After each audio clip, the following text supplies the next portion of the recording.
Hello दोस्तों। मेरे भाई मुझे बचपन से ही बहुत प्यार करते थे और मैं भी उनके बहुत करीब थी।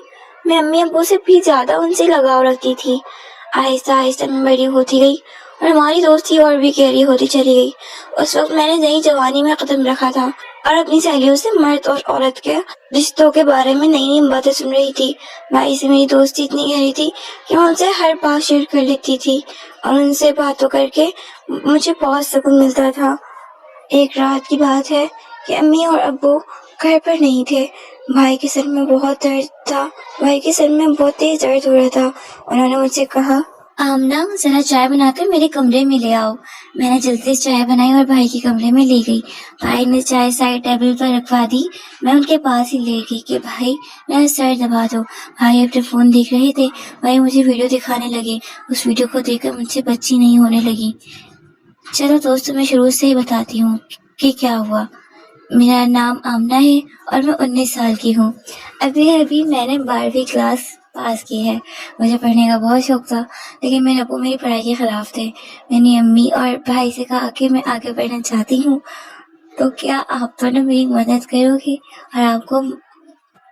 और अब्बू को बनाओ। मैंने अपनी तरफ से बहुत कोशिश की, लेकिन अब्बू नहीं मान रहे थे। उनका कहना था कि आजकल कॉलेज में पढ़ाइयाँ कम और आशिकियाँ मौजे ज़्यादा होते हैं। तब मेरे भाई ने अब्बू को समझाया और मेरी गारंटी थी कि आमना ऐसा कुछ नहीं करेगी सिर्फ पढ़ाई पर ध्यान देगी। तब जाकर अब्बू मान गए। भाई से कहा, आज से आमना की जिम्मेदारी तुम्हारी है। अगर इसने कुछ भी गलत किया तो इस घर और खानदान की इज्जत पर दाग लगेगा और आमना के साथ साथ तुम्हारी भी खैर नहीं। भाई ने अब्बू से कहा, आप फिक्र मत करें, मैं आमना की हर हरकत पर नजर रखूंगा।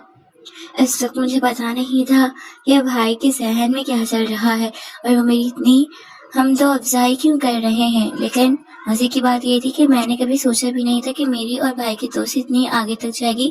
कुछ ही दिनों बाद भाई शुरुआत में खूब दिल लगाकर पढ़ाई करने लगी और कॉलेज में किसी के साथ ज्यादा मिलती नहीं थी। जो भी कॉलेज में होता वो सब रात को भाई को बता देती। भाई भी मेरे साथ बहुत फ्रेंडली हो गए थे। अब मुझे लगने लगा था कि वो मुझे कुछ अजीब नजरों से देखते हैं। भाई गाँव में ही रहते थे और नौकरी की वजह से यहीं रुक जाते और हफ्ते बाद गाँव जाते।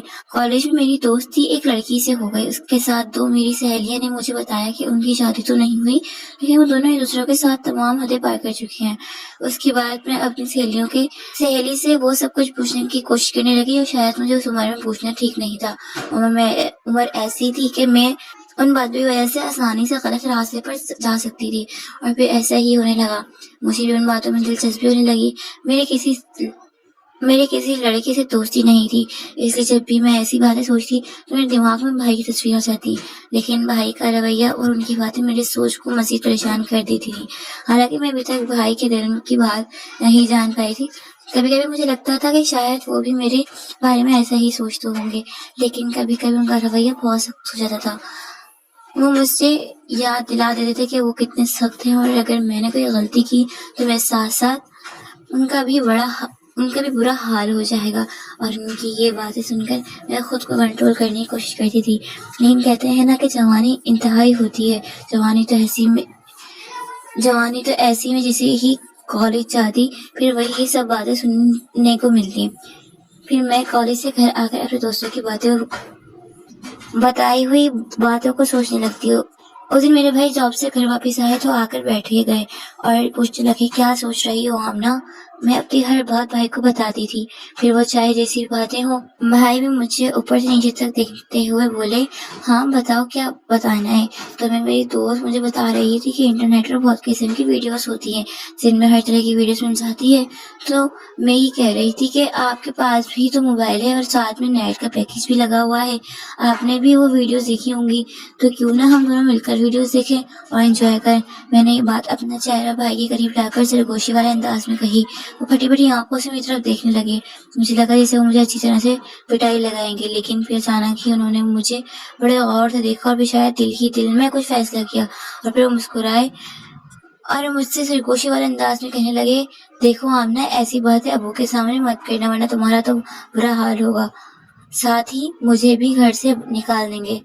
باقی رہی ویڈیو دیکھنے کی بات، تو تم رات کے وقت میرے کمرے میں آ جانا، میں تمہیں تمام ویڈیو دکھا دوں گا۔ بھائی کی آنکھوں میں ایک شرارت تھی جو اس وقت مجھے سمجھ نہیں آ رہی تھی۔ اس کے بعد بھائی اپنے کمرے میں چلے گئے اور پڑھائی کرنے لگی اور آنے والے وقت کے بارے میں سوچنے لگی۔ اب میرا دل کتابوں میں نہیں لگتا تھا اور رات کو کیا ہوگا یہی سوچنے لگی، لیکن پڑھائی کرنا بھی ضروری تھا کیونکہ پڑھائی کے معاملے میں بھائی بہت ہی زیادہ سخت تھے اور مجھے کہتے تھے کہ سب سے پہلے تمہاری پڑھائی اور باقی موج مستیاں بعد میں ہیں۔ ان کا کہنا تھا کہ اگر تم پڑھائی میں اچھی رہو گی تو تمہارے ابو بھی، اور ان کی یہ بات مجھے بھی بالکل ٹھیک لگی تھی۔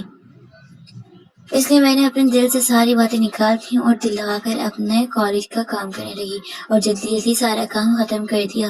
جیسے جیسے رات کا وقت قریب آ رہا تھا میرے دل میں بھی ہلچل ہو رہی تھی۔ پھر جب میں سارے کاموں سے آزاد ہوئی تو رات کو آرام سے بھائی کے کمرے میں چلی گئی اور کافی دیر تک ان کے کمرے میں بیٹھی رہی۔ میں انتظار کرتے کرتے سو گئی۔ پتہ ہی نہیں چلا کہ ابو کب بھائی کے کمرے سے نکل گئے۔ اگلے دن کالج سے لوٹنے کے بعد میں نے بے صبری سے رات کا انتظار کرنے لگی۔ میں نے کچھ ویڈیو دیکھ لی تھی اور انہیں لیکن بھائی نے کہا ابھی میں اپنے آفس کا کام نپٹا لوں، پھر تم تھوڑی دیر بعد آ جانا، میں ویڈیو دکھا دوں گا۔ میں صبح سے ہی ویڈیو دیکھنے کے لیے پریشان تھی، اس لیے بھائی پر تھوڑا غصہ کر کے واپس اپنے کمرے میں گئی۔ اس لمحے میرے موبائل پر ایک نئے نمبر سے میسج آیا۔ اس نے ایک تصویر بھیجی تھی اور اسے دیکھ کر میری آنکھیں پھٹی کی پھٹی رہ گئیں۔ میں تصویر کو دیکھ رہی تھی کہ اس شخص نے میسج کرنا شروع کر دیا۔ بہت رومانوی انداز میں بات کر رہا تھا۔ میں پہلے سے ہی بےتاب تھی اور اس لیے میں بھی اسی انداز میں جواب دینے لگی۔ پھر مجھے خیال آیا کہ یہ بات میں میرے بھائی کو بتانی چاہیے۔ میں فوراً بھائی کے کمرے میں گئی۔ اب وہ کمرے سے نکل گئے۔ مزید کہانیوں کے لیے ہمارے چینل کو سبسکرائب کر لیں تاکہ ہر آنے والی ویڈیو آپ تک پہنچ سکے۔